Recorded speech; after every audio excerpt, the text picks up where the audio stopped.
Yes, boxing fans, Ian Mathias for the mob predictions.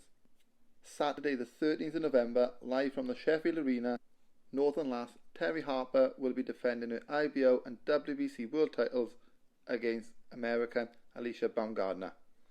After last week's super featherweight fight between Maya and Hamadouche, I'm hoping we get a repeat in terms of action for this one. Firstly, mentioning the champion and the home fighter, 25-year-old Terri Belter Harper, who brings a record of 11 wins, 6 of these ending inside the distance and a draw. Harper is 5'8" and has a 65-inch reach. Harper is an orthodox fighter. Harper is making the 5th defence of her IBO title and the 4th of her WBC strap. So Terri Harper first. She returns to the ring after a year's absence due to a hand injury and jumps straight into the deep end with a very competitive fight on paper, so it's going to be interesting to see how the lengthy layoff impacts her. What I will say for Harper is she does have a great sparring partner in Raven Chapman, very talented, very aggressive, who is going to be able to mimic Baumgardner and hopefully make sure that the ring rust is already gone from their sparring sessions. Harper herself is a physically strong boxer. She's tough, she's got bags of skills to boot as well. She has a very busy jab and looks to work her way inside with her subtle feints and her head movement. Although Harper can fight on the inside, for me, she is better at mid to long range, where she can control her opponent with fast hands and control the tempo with her footwork. If you watch Harper, she makes lots of short steps forward and backward to leave her hands go.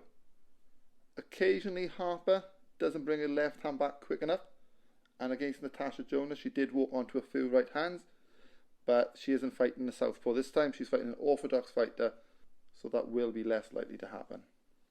Her opponent from Michigan, USA, Alicia Baumgardner. Her record consists of 10 wins and the same number of KOs as Harper at 6. She has a sole defeat against Christina Medusa Linato. Baumgardner will be the shorter lady at 5'6", and she's an orthodox fighter.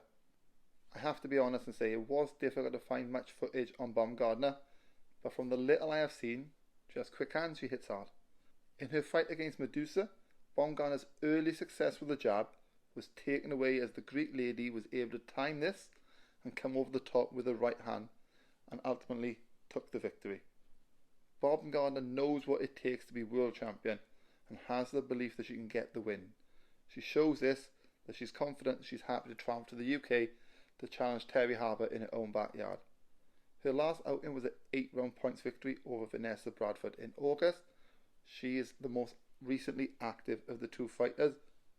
You can see that the bomb is putting the work in via her Instagram, and she isn't just a bombshell. She's a serious fighter, and this is a test for Harper. Now, as mentioned, I don't know as much about Alicia Baumgardner, and I'm being able to research as much as usual, but I know a YouTube channel I like a lot, Ring IQ, he speaks very highly of Baumgardner, and he thinks this is a real competitive fight. So, as mentioned, not the usual research. My prediction on this one. Terri Harper will start as favourite. She has the home advantage, so any swing rounds should be favouring the champ. The concern for Harper could be that she's been out for the ring for a year, but the strength and conditioning work she does, as I mentioned, the quality sparring she gets with Raven Chapman, this should alleviate any doubts on ring rest. Both Harper and Baumgardner are solid punchers with speedy, accurate punches.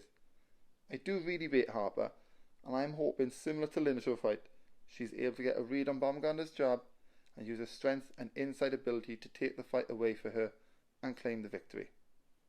As mentioned, I've not seen enough Alicia Baumgardner fighting. I've seen plenty of her Instagram, and I do like her Instagram, but this isn't what I need to give the best assessment on her and her fighting ability. So for that reason, I'm going to favour Terri Harper on a points decision. This has been Ian Mathias for the Mob Prediction. Catch you on the next one.